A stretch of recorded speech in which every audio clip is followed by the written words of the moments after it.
good morning. So today is February 14, 2020, and I'm here at Barangay Holy Spirit in Quezon City. Right now I'm inside the Philippine Cancer Society bus, and in a while there's going to be the pilot testing of Cervic. And Cervic is basically a mobile application in line with cervical cancer screening. And the reason behind that is cervical cancer is one of the leading causes of deaths among women in Philippine population, and the most specific survey suggests that every 2 minutes a woman dies because of cervical cancer. So today is a milestone in terms of cancer prevention, and so it's a very interesting day. We have a lot of information to learn. Join us. So here inside the Philippine Cancer Society bus, aside from checking for cervical cancer, they are also checking for breast cancer, and they do that through palpation. Now, for cervical cancer screening, they use VIA, or visual inspection, using acetic acid. And women should not worry about privacy because the setup here inside the bus is very mindful of that.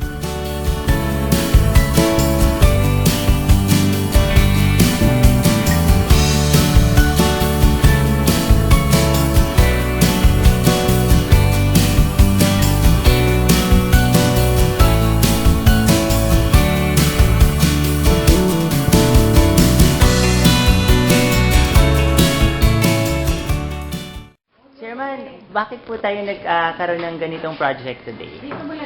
Kasi ang programa namin dito talaga sa Holy Spirit, yung health and wellness. Paano makatulong na ma-prevent yung mga sakit sa mga tao. Kaya kami, kung makikita mo, kumpleto kami ng diagnostic center dito. May x-ray, may ultrasound, may ECG, may to the echo, may blood chem, may pang-urine, may eye refractor.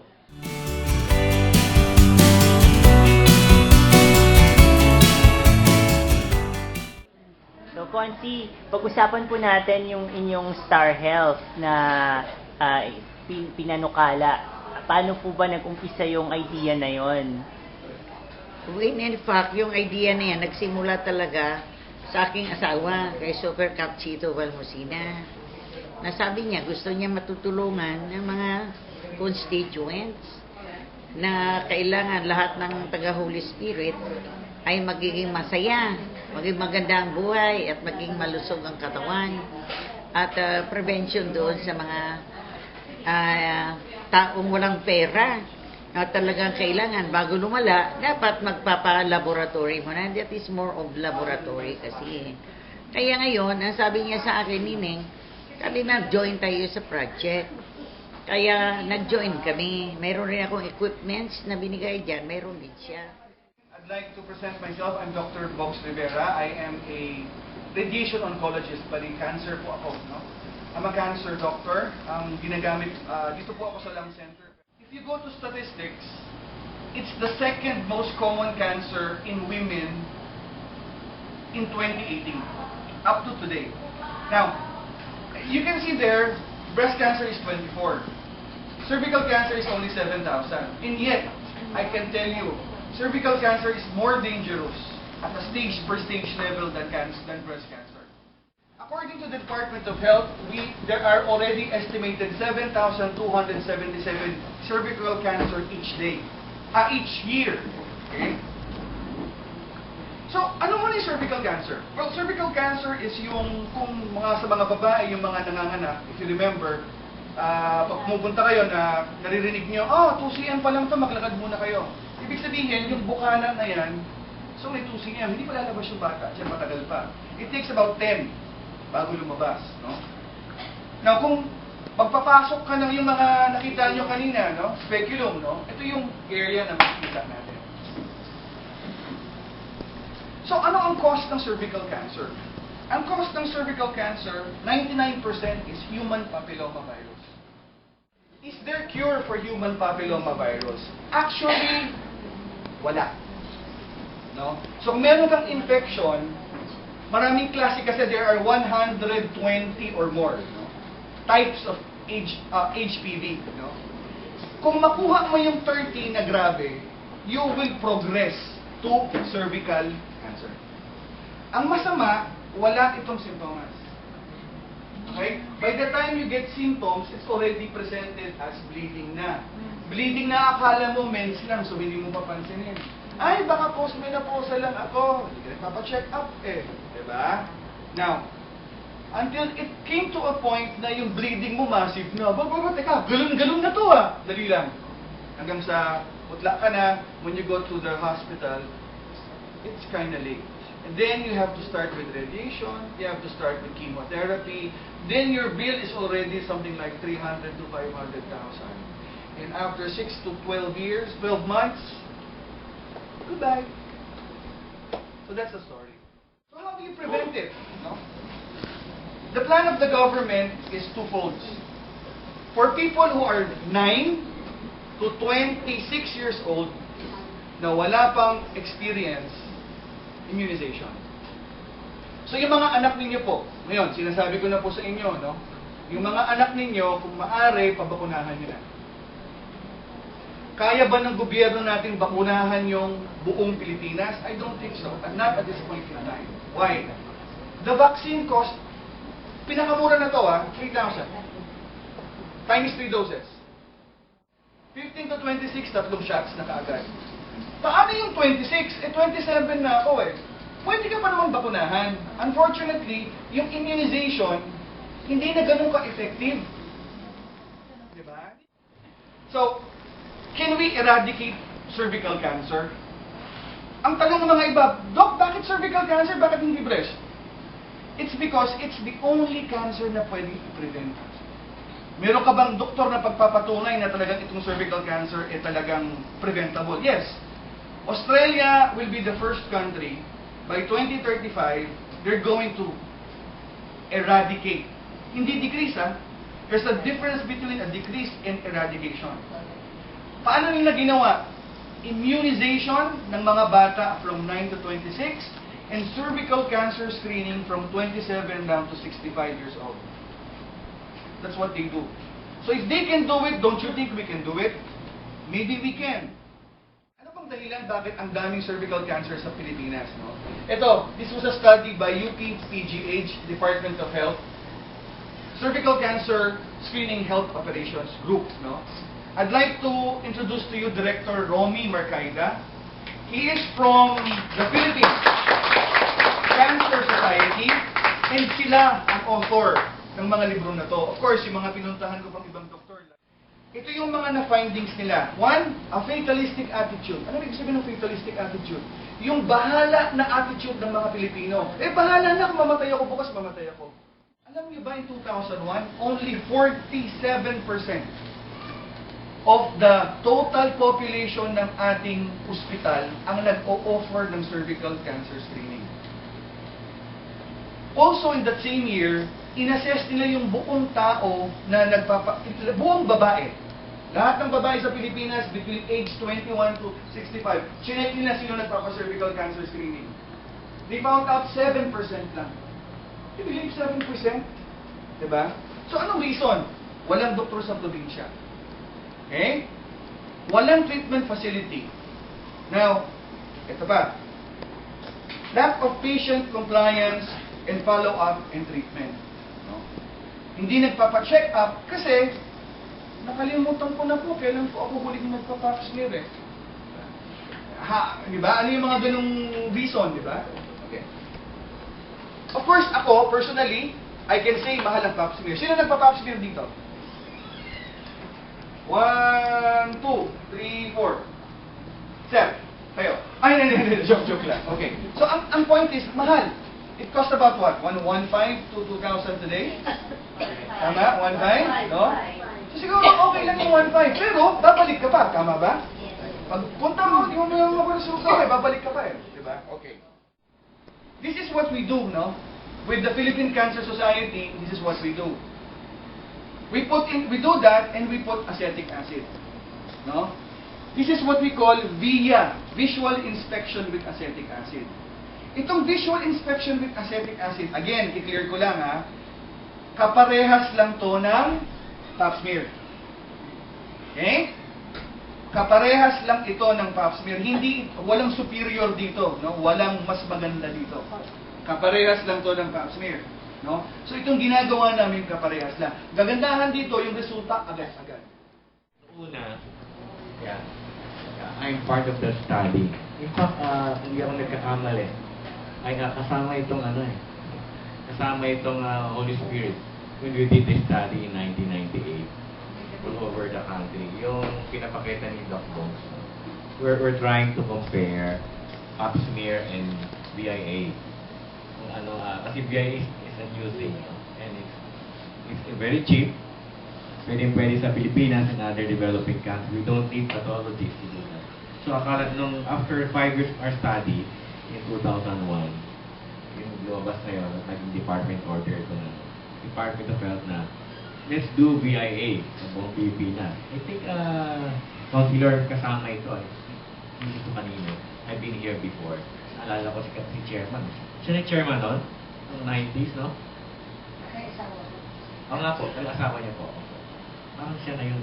Anyway, ang sabi namin noon, ito na solusyon para mapadali ang screening to prevent cervical cancer. BIA.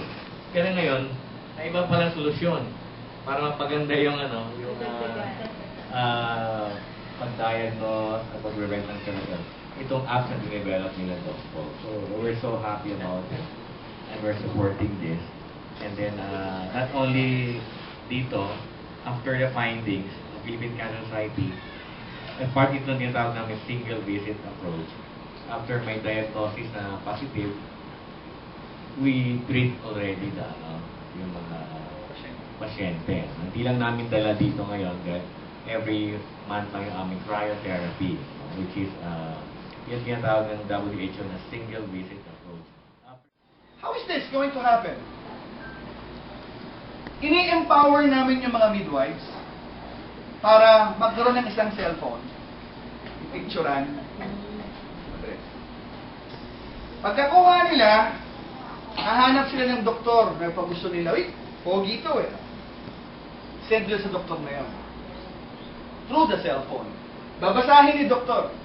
Pagkabasa ni doktor, sagot niya, babalik ulit, pupunta kay midwife, tatanggapin niya, piprint niya. Kailangan pa ba ng helicopter? Hindi na. Anong kailangan? Cellphone. Of course, we need internet. Of course. Mamaya, I explain to you. Now, how do you do this? Well, one, you can, dito hindi ko alam kung may midwives sa paligid, no? But normally, you can do midwives, sending to doctors. You can have laboratory. How many times have you gone to HP Diagnostic? Kasi, boss, magpapalab po ako ng CBC, di ba? Diretso na sa specialista. Health center. I'm very much appreciative. City Councilor Star has volunteered to cover all District 2. Okay? That's one project that we are going to make. So, paglalagyan lahat ng cellphone yan. Okay? And then, of course, what we did here, medical mission. Lying in clinics, referring directly. Ang ginagawang standard ngayon is VIA. Nakahiga yung pasyente, imagine niyo na lang, okay? Yung midwife, hindi na naman siya pwedeng silipin niya ng gano'n para maging close, diba? Makita, hindi mo pwedeng ilagay mo yung mukha mo dun sa dulo, di ba? Imagine mo kung phone na maganda, na merong magnification. Ngayon, ito question ko sa'yo. Right now, sa buong Pilipinas, ang ginagawa, ang nagbabasa, either midwives, doctors, or nurses. Okay? Ito, ang ginagawa ko, using the phone, you can directly transport it to doctors na talagang may degree. Kasi ngayon ko lang nalaman actually, yesterday ko lang nalaman when I was able to talk to Dr. Cynthia Tan. Sinabi niya na hindi lahat ng doktor kayang magbasa. Merong specific na doktor lang.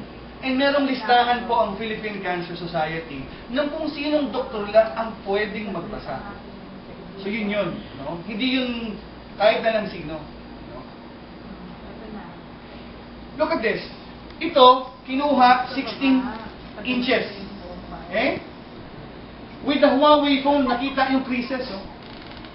Imagine mo gamitin yan sa cervix. Paano kung yung midwife mo, nurse mo, or doctor mo malabo na mata? Sa tingin mo, mababasa niya ng accurate yung cervix? Eh, paano kung itong phone? Diba? Mas maganda, diba? So that is what we are trying to do. Accuracy, diba? Much better. Ang mangyayari ngayon sa mga barangay health center, sa mga laboratory, sa mga medical missions, lahat ng pasyente pauupuin, lahat ng pasyente i-interviewin. Ipapasok sa isang phone lang. Lahat 'yon manonood muna ng video that will be given to me by the Philippine Cancer Society and Department of Health. Para malaman nila ano yung sinasabi ko ngayon. Para matuto sila, para ma-educate sila. Because if you remember, isa ito sa mga issues kanina na binanggit natin, di ba? Yung lack of awareness, di ba? So now they're going to be educated. Once that is done, pipicturan. Once pinicturan, yan. Ito yung makikita ng normal na tao kung medyo malayo. Okay? Ito, simpleng phone lang to Hindi pa to yung T10 na sinasabi ko. This is just using a regular phone. So yan, medyo mas clearer. This is already parang suspicious of carcinoma. Parang kinakain na kasi. So, these things, pag sinend sa doktor, babasahin niya, bibigyan ng resulta, and then they can give the result. I don't know, right now, we're not going to entertain prescriptions muna. I was advised na hindi muna sila pwede magbigay ng medical prescriptions, pero maybe we can work it out soon. Kasi minsan, pag may infection yung babae, paano? Diba? Kailangan ng prescription. Pero, merong issue lang si Dr. Cynthia Tan, dati siyang presidente ng SGOP, sabi niya, paano kung ginamit ng ibang tao at hindi binigay ng ibang, binigay sa ibang pasyente, parang gano'n. So, kami, we're going to talk to the doctors pa. Hindi pa ito final yung ginagawa natin. We're still going to continue talking to doctors and to, straighten things out. Lastly, meron din siyang push notifications. Ano ba yung push notifications? It will alert the midwife and the patient, okay, kailangan mo na magpa-cervical screening next week, ha? So, merong notifikasyon na gano'n. It will also give listahan ng treatment facilities. Ano ba ang malapit na facility na kung saan makakapag-biopsy ako? It will provide you, depende kung saan geographically nandun ka. Hindi yung nandun ka sa Marawi, ilalabas mo si Reyes. Hindi pwede yun. Oo. Kasi hindi ka makakapunta. Diba? So, again, that data will be given to me by the Department of Health. It will list down charitable institutions. Katulad dito, baka merong mga laboratory kaming makakuha na pwede kayong mag-refer ng libreng lab through the guidance ni counselor and barangay kapitan. Why not? Diba? Pwede sila magpalista for free. Are there evidences? Ito ba sinasabi ko? Gawa-gawaan ko lang ba ng isip ito or whatsoever? No! There were already people brighter than me was dream about this already as early as 2010. Unfortunately, humintok sila sa isang study lang. Hindi nila pinursu. Hindi katulad namin, kaming tatlo, with PCS, ako, with the doctors, the 3 doctors of PCS, and of course, Dr. Rivera, Rotary Club of Manila JP Laurel Malacanang, What we're going to do is we're going to put this in a study. Makikita niyo na naman po ang mukha ko. By May, I think, I will be part of the Philippine Cancer Summit. Magbibigay ako ng lecture and this will be part of the lecture. Hindi lang yan isa. Meron pang July 25, Samsung Galaxy 2015. Merong October 2015, ang gamit si Samsung S4. Screening with HPV, digital via. Yung digital via, ito yung ginagawa natin. Digital kasi. And then, 2016, meron na naman. And then, marami pang iba. Recently, I met a Singaporean gynecologic oncologist, taga Singapore. Na-meet ko sa isang convention sa Rotary.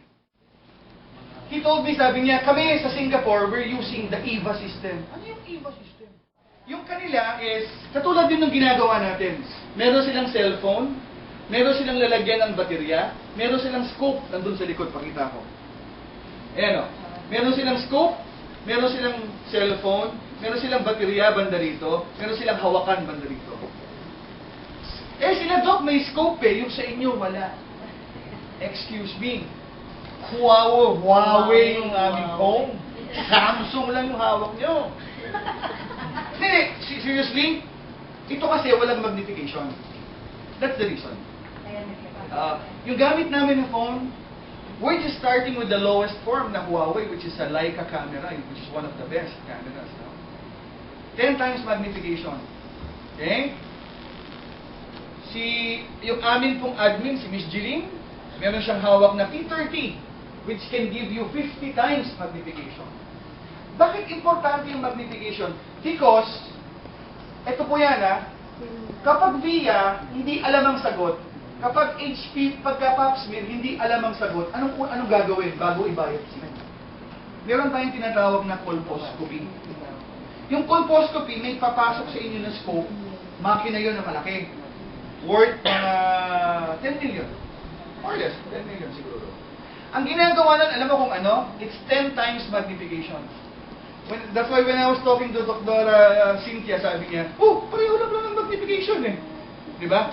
So, what am I saying? What I'm saying is, yung nakukuha yung mura sa cellphone is katumbas halos. Again, I'm not trying to compare, no? Katumbas halos ng colposcopy na ginagawa. Now, I am just assuming that, but later on, we will do that in a study.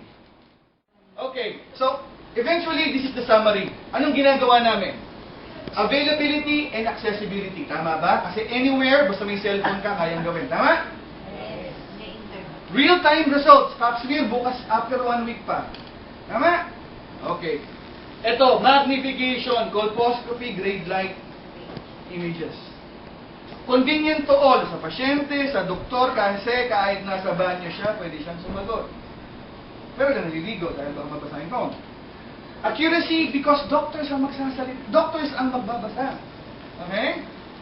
Ability to prescribe. Right now, medyo naka-hold tayo dyan because, we still needed that. And this is the most important thing. How many times have you gone to the doctor and said, pwede ko nga makita yung x-ray mo nung last year? Diba? Because dito, for every time you take a picture, that will remain on our server for the next 15 years. So imagine mo 15 years. And that was required to us by none other than dancing debonair, Dr. Eric Taya. Hi, Doc. Ang tanong about the privacy. Paano may ensure na mapaprotect ang privacy ng bawat patient because it will run through a system? Okay. Can I borrow this? Yung mga pagbibigyan lang namin ng phone, dapat number 1, trained. Okay? Trained dapat ng Philippine Cancer Society or a group of doctors. Number 2, yung phone na bibilhin ninyo will have to come from us. Bakit? Kasi each phone has a unique IMEI number. Is that correct? Our app developer? IMEI number. What does this mean? This means that if it gets lost, it's like credit card. You call us, we can terminate your account. Hindi naman nila mabubuksan. Now, and lastly, ito yung pinaka-importante. Pag nag-picture kayo sa phone ninyo, saan pumupunta yung image? Sa photos, okay? Pag galing sa amin yung phone, i-disable namin yon, i-redirect namin yung picture doon sa app. By the way, Smart Telco. Miss Julie? Yes. Okay. Smart Telco is now officially partnering with CerviQ, Philippine Cancer Society, and Mayla J. Laurel Malacanang through this project. Okay? 2. Big Sky is a satellite internet. Satellite to, hindi na to yung mga tipong simpleng Globe Smart. Big Sky is a satellite internet. When we go through North, I just received a text just now. Sabi nung pinaka-boss, okay. So this is really solid. We can never go wrong. We were like, Anyway, I'd like to end that. Masyado ng maraming information. But this is really something we can look forward to. Again, maraming salamat po sa inyong lahat.